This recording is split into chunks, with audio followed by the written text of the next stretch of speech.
नमस्कार, मैं चांदी महिंद्रा स्वागत करती हूँ आप सबका महिंद्रास के ऑफिशियल यूट्यूब चैनल पर। और बज चुके हैं रात के कितने 12 बज चुके हैं और हमें करनी है फटाफट क्या 12 मिनट में 12 खबरें जो हम क्वेश्चंस के फॉर्म में करते हैं। और जल्दी से जितने भी लोग जुड़े हुए हो कॉपी कर दो लिंक और शेयर कर दो और फटाफट क्या देना चालू कर देंगे, आंसर देना चालू कर देंगे। तो आज जो 12 खबरें न्यूज में बनी रही और कल की जो खबरें हम सुबह के 6:30 वाले करंट अफेयर शो में करने वाले हैं उसका एक बार कर लेते हैं क्विक रिविजन, सिर्फ और सिर्फ कितने मिनट में, 12 मिनट में। तो फटाफट जो है आंसर देना सबको क्या कर देना है, स्टार्ट कर देना है। तो बढ़ते हैं अपने सबसे पहले क्वेश्चन की तरफ। और सबसे पहला क्वेश्चन जो है स्क्रीन पर आ रहा है आपके सामने, वो ये है HIL इंडिया मतलब Hindustan insecticides limited, a PSU under the ministry of chemical and fertilisers has signed a memorandum of understanding with the department of chemical and petrochemicals recently to achieve the revenue target of 451 crore in the current financial year. Who holds Ministry of Chemical and Fertilizer? Question पूछा जा रहा है आपसे। रसायन एवं उर्वरक मंत्रालय के अधीन सार्वजनिक उपक्रम HIL लिमिटेड ने हाल ही में चालू वर्ष 2020 में 491 करोड़ रुपए के राजस्व लक्ष्य को प्राप्त करने के लिए रसायन और पेट्रो रसायन विभाग के साथ एक समझौते ज्ञापन पर हस्ताक्षर किए हैं। आपको नाम बताना है रसायन और उर्वरक मंत्रालय किसके पास है, मतलब केमिकल और फर्टिलाइजर मिनिस्ट्री, मिनिस्टर जो है वो कौन है केमिकल एंड फर्टिलाइजर। तो जल्दी जल्दी जो है आंसर देना स्टार्ट कर दीजिए। ऑप्शन है आपके पास अर्जुन मुंडा जी, धर्मेंद्र प्रधान, सदानंद गौड़ा, प्रहलाद जोशी जी या गिरिराज सिंह। तो आपको बताने हैं केमिकल एंड फर्टिलाइजर्स मिनिस्टर। और अगर हम बात करें तो केमिकल एंड फर्टिलाइजर मिनिस्टर कौन है, DV सदानंद गौड़ा जी हैं। ठीक है, DV सदानंद गौड़ा जी हैं जिनका चुनावी क्षेत्र कॉन्स्टिट्युएंसी या फिर अगर हम बात करें निर्वाचन क्षेत्र जो है वो कौन सा है भाई, नॉर्थ बैंगलोर है। ठीक है ना, कौन सा है, नॉर्थ बैंगलोर है। और ध्यान रखना ये 20वें नंबर के चीफ मिनिस्टर भी रह चुके हैं, कहाँ के, कर्नाटका के। ठीक है ना, कहाँ के रह चुके हैं भाई, कर्नाटका के 20वें नंबर की ये चीफ मिनिस्टर भी रह चुके हैं। अर्जुन मुंडा जी जो है वो कौन से मिनिस्टर है, अर्जुन मुंडा जी के पास कौन सी है, आदिवासी मंत्रालय है, ट्राइबल मिनिस्ट्री है।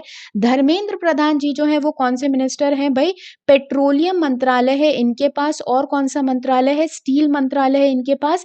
प्रहलाद जोशी जी के पास कौन कौन से मंत्रालय है, कोल माइंस मंत्रालय है। और इसके अलावा पार्लियामेंट्री अफेयर्स भी जो है इन्हीं के पास है, प्रहलाद जोशी जी के पास। और गिरिराज सिंह जी जो है उनके पास कौन कौन से मंत्रालय है, एनिमल हस्बेंड्री मतलब पशुपालन वाला मंत्रालय, इसके अलावा फिशरीज मत्स्य पालन वाला मंत्रालय, और इसके अलावा डेयरी डेवलपमेंट जो है इनके पास है। तो हाल ही में HIL हिंदुस्तान इंसेक्टिसाइड्स लिमिटेड जो एक PSU कंपनी है, इसने समझौते ज्ञापन पर हस्ताक्षर किए हैं किसके साथ, डिपार्टमेंट ऑफ या फिर बात करें ministry of chemical and fertilisers के साथ। तो रेवेन्यू टारगेट अचीव करने में ये उर्वरक मंत्रालय की क्या करने वाला है, मदद करने वाला है। नेक्स्ट क्वेश्चन आ रहा है, सेकंड क्वेश्चन आपकी स्क्रीन पर। और वही क्वेश्चन ये है, जस्टिस संजय कुमार मेधी, नानी तांगिया and Manish Chaudhary appointed as the जज of which state high court.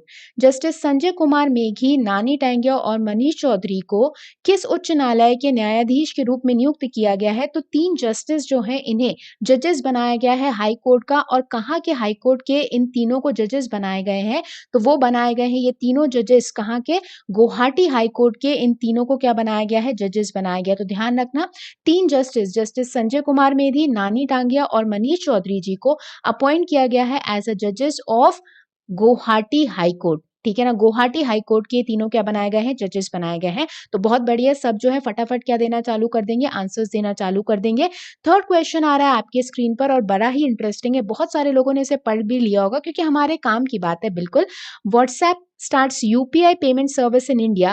Who has given approval to WhatsApp? WhatsApp Bharat में UPI भुगतान सेवा जो है उसे शुरू कर देगा। WhatsApp को इस सेवा को चालू करने के लिए भाई किसने मंजूरी दी है, तो किसने जो है अप्रूवल दिया है WhatsApp को, unified payment interface UPI service के द्वारा अब हम WhatsApp से भी क्या कर पाएंगे, पैसा पे कर पाएंगे, जैसा कि आप स्क्रीन पर देख रहे हो। और ये जो है अप्रूवल मिला है WhatsApp को किसके द्वारा दिया गया है, NPCI ने अप्रूवल दिया है। National payment corporation of India, भारतीय राष्ट्रीय भुगतान निगम जो है उसने WhatsApp को क्या दे दिया है, पूरी तरीके से अप्रूवल दे दिया है। और WhatsApp जो है UPI पेमेंट सर्विसेज की शुरुआत करने वाला है कहां पर, इंडिया में। अगर हम थोड़ी सी बात कर लें किसके बारे में, अगर हम थोड़ी सी बात कर लें इस पूरे के पूरे सर्विस के बारे में, तो ये कहा गया है कि 10 लैंग्वेजेस में, ठीक है, 10 भाषाओं में सर्विसेज को क्या किया जाएगा, चालू किया जाएगा। 5 इंडियन बैंक्स के साथ इस मैसेजिंग सिस्टम को व्हाट्सएप ने क्या किया है, फर्स्ट फेज में स्टार्ट किया है। और वो कौन-कौन से जो है इंडियन बैंक से जिसके साथ टाई अप किया गया है, वो कौन-कौन से हैं भाई?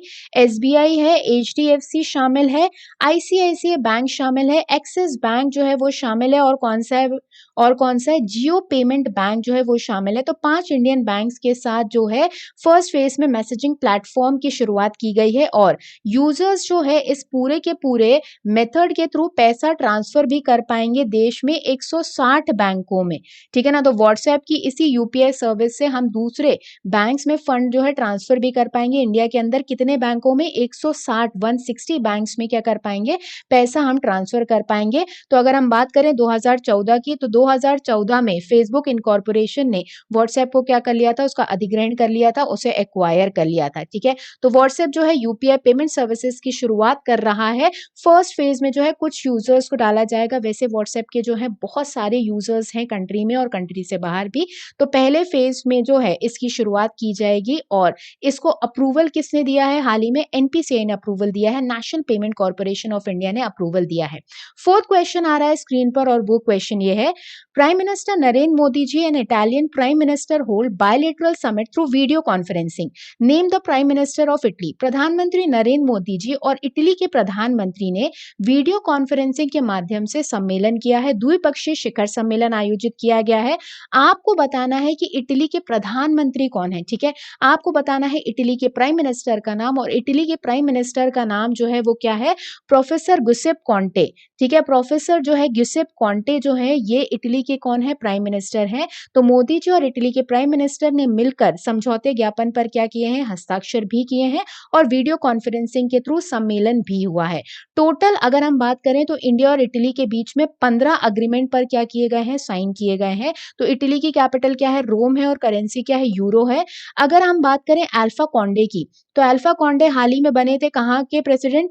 गिनी के। ठीक है? गिनी के। जॉन मागुफली की बात करें तो यही कहाँ के बने थे? हाल ही में तंजानिया के। जैकिंडा आर्डन जो है वो बनाई गई है कहाँ की भाई? न्यूजीलैंड की। ठीक है? और साद अल हेरेरी जो है ये कहाँ के बने हैं? नए लेबनान के। ठीक, तो प्रोफेसर ग्युसेप कॉन्टे जो है वो इटली के क्या है? प्रधानमंत्री हैं। और इंडिया और इटली के बीच में 15 अग्रीमेंट पर वीडियो कॉन्फ्रेंसिंग के थ्रू क्या भी हुआ है? समिट भी हुआ है और 15 अग्रीमेंट पर साइन भी किए गए हैं। नेक्स्ट क्वेश्चन आ रहा है fifth question, who is the implementing body of prime minister employment generation programme that is PMEGP.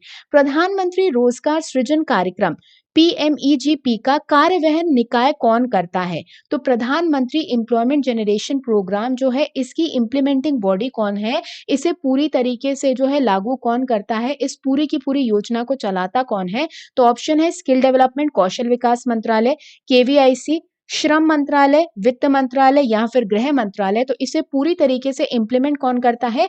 KVIC. ये क्या है? Khadi and village industries commission है KVIC. Khadi and village industries commission की अगर हम बात करें तो वो इम्प्लीमेंटिंग बॉडी है प्रधानमंत्री एम्प्लॉयमेंट जनरेशन प्रोग्राम की। केवीआईसी पीएमजीपी को पूरी तरीके से संभालता है। Prime minister employment generation program में है क्या?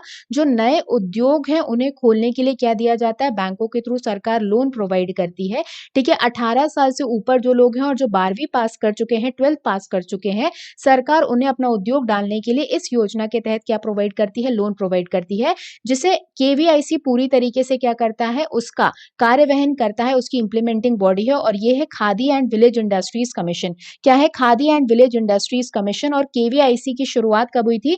1957 में khadi and village industries commission की, जो एमएसएमई मंत्रालय के अंदर काम करता है। माइक्रो स्मॉल मीडियम एंटरप्राइजेस लघु उद्योग मंत्रालय के अंदर क्या करता है? काम करता है।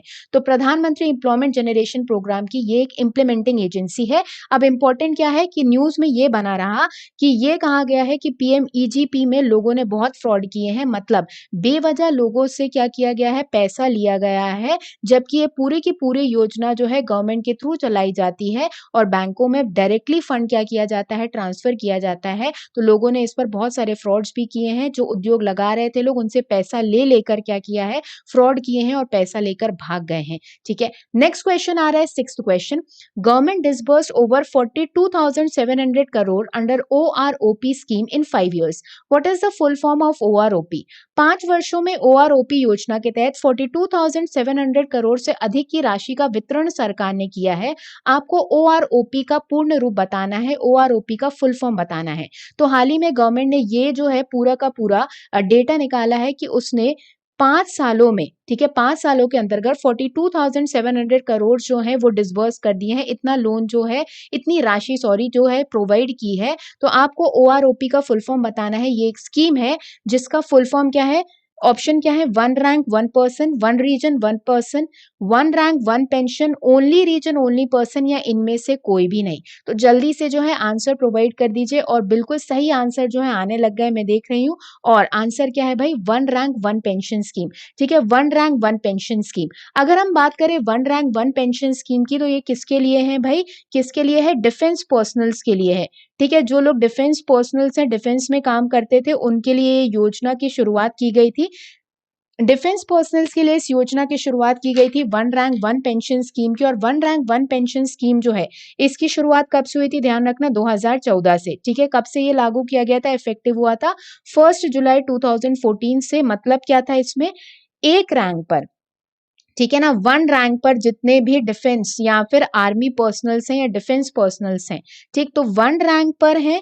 इसके अलावा अगर हम बात करें तो सेम रैंक पर है, ठीक है ना, उनकी जो सेम क्या है? लेंथ ऑफ सर्विस है, ठीक है। उन्होंने जो पूरी की पूरी अपनी सर्विसेज दी हैं वो सेम लेंथ ऑफ सर्विस है, ठीक। और वो जब भी रिटायर हो रहे हैं, सरकार उन्हें क्या प्रोवाइड करेगी? एक ही पेंशन प्रोवाइड करेगी। तो अगर एक रैंक पर है, सेम लेंथ ऑफ सर्विस की है, मतलब कार्यकाल जो निभाया है नौकरी करते हुए वो सेम लेंथ है, भले ही वो कभी भी रिटायर हुए हो, सरकार जो है 1 रैंक 1 पेंशन के तहत उन्हें क्या प्रोवाइड करेगी?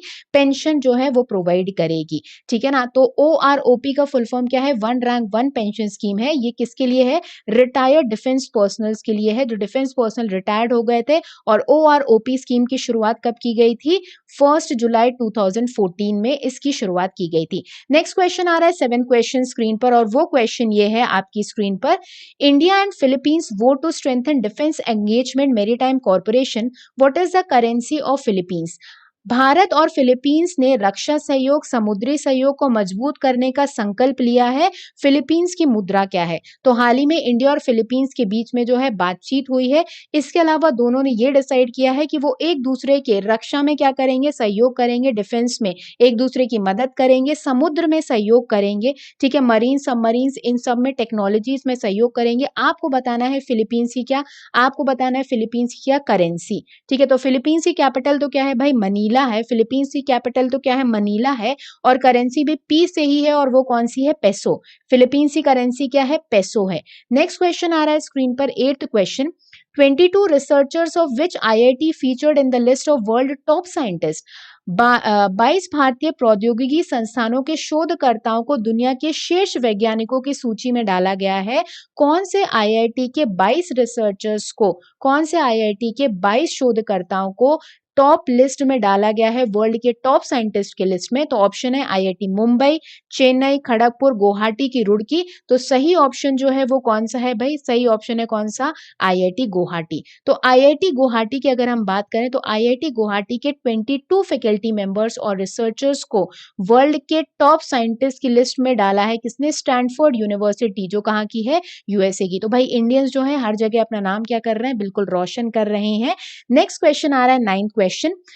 PM to flag off Ropax ferry service between Hazaria, Gogha in Dash on 8th of November.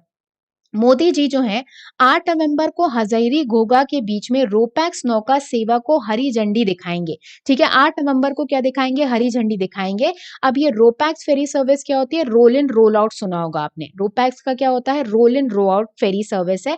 Ferry service मतलब एक नौका सर्विस है, एक ऐसी नौका सर्विस जिससे हजारी और घोघा, जो लोकेटेड है कहाँ पर? हजारी और घोघा के बीच में डिस्टेंस कम हो जाएगा और आसानी से वाटरवेज के द्वारा, पानी के द्वारा क्या कर पाएंगे, आसानी से ट्रेड कर पाएंगे, बिजनेस कर पाएंगे। तो रोपैक्स फेरी सर्विस का मतलब होता है रोल इन रो आउट वाली नौका सर्विस। मतलब अगर किसी सामान को जो है यहाँ से यहाँ पहुंचाना है तो फेरी की मदद से जो है, नौका सर्विस की मदद से उसे क्या किया जाएगा, आसानी से पहुंचाया जा सके, जिससे आसानी से जो है समुद्र में या वाटरवेज में क्या किया जा सके, पूरी तरीके से क्या किया जा सके, ट्रेड किया जा सके। ठीक है, तो रोपैक्स सर्विस की शुरुआत की है हजारी और घोघा के बीच में, और ये सर्विस जो है इसको हरी झंडी दिखाएंगे 8 नवंबर को। कहां पर मोदी जी? गुजरात में। ठीक है, तो गिरनार रोपवे भी याद आ गया होगा सबको। गिरनार रोपवे भी कहां पर था भाई? गुजरात में था। सबसे लंबा रोपवे की बात की गई थी जो टेम्पल्स की क्या करा रहा था, विजिट करा रहा था। तो रोपैक्स फेरी सर्विस की शुरुआत हजारी और घोघा के बीच में होगी गुजरात में, जिससे हजारी और घोघा के बीच के डिस्टेंस को क्या किया जा सकेगा, कम। नेक्स्ट क्वेश्चन आ रहा है, union education minister announces setting up of centre of excellence for Indian knowledge system eight which IIT. केंद्रीय शिक्षा मंत्री ने भारतीय ज्ञान प्रणाली के लिए उत्कृष्टता केंद्र की स्थापना की घोषणा जो है किस आईआईटी में की है?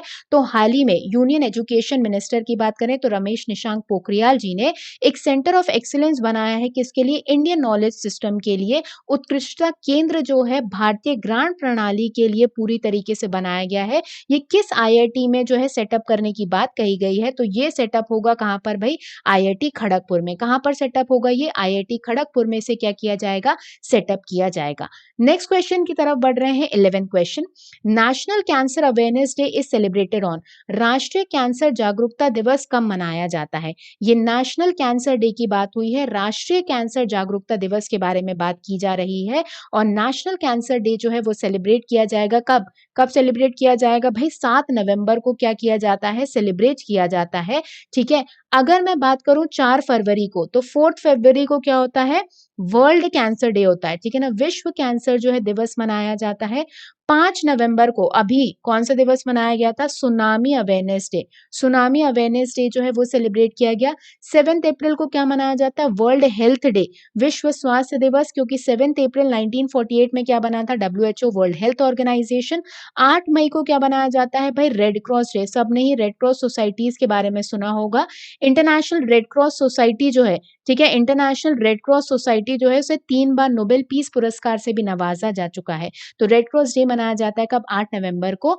और 8 मई को। नेशनल कैंसर अवेयरनेस डे जो है कब मनाया जाता है? 7 नवंबर को मनाया जाता है। और लास्ट क्वेश्चन आ रहा है स्क्रीन पर, 12th question. Principal secretary to the prime minister address the first Jai Krishna memorial lecture organised by IIT Roorkee, who is the principal secretary to the prime minister. प्रधानमंत्री के प्रधान सचिव ने आईआईटी रुड़की द्वारा आयोजित पहले जय कृष्ण स्मारक व्याख्यान का संबोधन किया है। पीएम के प्रधान सचिव कौन है? तो आपको प्राइम मिनिस्टर के प्रिंसिपल सेक्रेटरी का नाम बताना है। और प्राइम मिनिस्टर के प्रिंसिपल सेक्रेटरी या प्रधान सचिव जिन्होंने हाल ही में आईआईटी रुड़की में जय कृष्ण मेमोरियल लेक्चर को पहली बार क्या किया है, एड्रेस किया है पूरी तरीके से। ये लेक्चर जो है किस पर दिया गया है? कोविड-19 पर, और कैसे उसके रिस्क से बचा जा सकता है, संभला जा सकता है, इस पर यह पूरा का पूरा लेक्चर था। और प्रिंसिपल सेक्रेटरी प्राइम मिनिस्टर के जिन्होंने इस लेक्चर को एड्रेस किया है, जिन्होंने पहली बार इस जय कृष्ण स्मारक व्याख्यान का संबोधन किया है, वो कौन है? पीके मिश्रा जी। कौन है? पीके मिश्रा जी। अजय भूषण पांडे जी क्या है? अजय भूषण पांडे जी हमारे क्या है? देश के फाइनेंस सेक्रेटरी और रेवेन्यू सेक्रेटरी हैं, राजस्व सचिव और वित्त सचिव हैं। राजीव कुमार जी जो है, याद होगा सबको, नीति आयोग के क्या है? वाइस चेयरमैन है भाई। Harshvardhan Shringla foreign affair secretary हैं, ठीक है ना, विदेश मंत्रालय के अंदर ये सचिव हैं। ठीक है, तो प्राइम मिनिस्टर के प्रिंसिपल सेक्रेटरी कौन है? पीके मिश्रा जी। तो जो है आज के 12 बजे के 12 क्वेश्चन जो है 12 मिनट में हमने क्या कर लिया, फटाफट कंप्लीट कर लिए। आई होप सबका जो है एक बार क्विक रिवीजन हो गया होगा, और कल की तैयारी भी जो है हो चुकी होगी सबकी। और ये कुछ जो है अपकमिंग ऑनलाइन बैचेस हैं जो आपको mahindras.org की वेबसाइट में भी आप विजिट करके चेक कर सकते हो। तो हर वेडनेसडे हम नया बैच स्टार्ट करते हैं। तो ये ऑनलाइन बैचेस जो हम अपकमिंग स्टार्ट करने वाले हैं उसकी इन्फॉर्मेशन है। और जिन्होंने सीटी चैनल को सब्सक्राइब नहीं किया है, जल्दी से सीटी चैनल को सब्सक्राइब कर लें, क्योंकि सितंबर 2021 से ये कहा गया है कि सीटी कॉमन एंट्रेंस टेस्ट की शुरुआत कर दी जाएगी। चलो आज के सेशन को यहीं पे एंड करते हैं। Thank you very much to all of you. जाते जाते जो है चैनल को फटाफट क्या कर देना, सब्सक्राइब कर देना, और लाइक का बटन भाई दबाते जाना। और सब लोग अपना ध्यान रखना, सुरक्षित रहना। Take care, good night everyone, bye bye.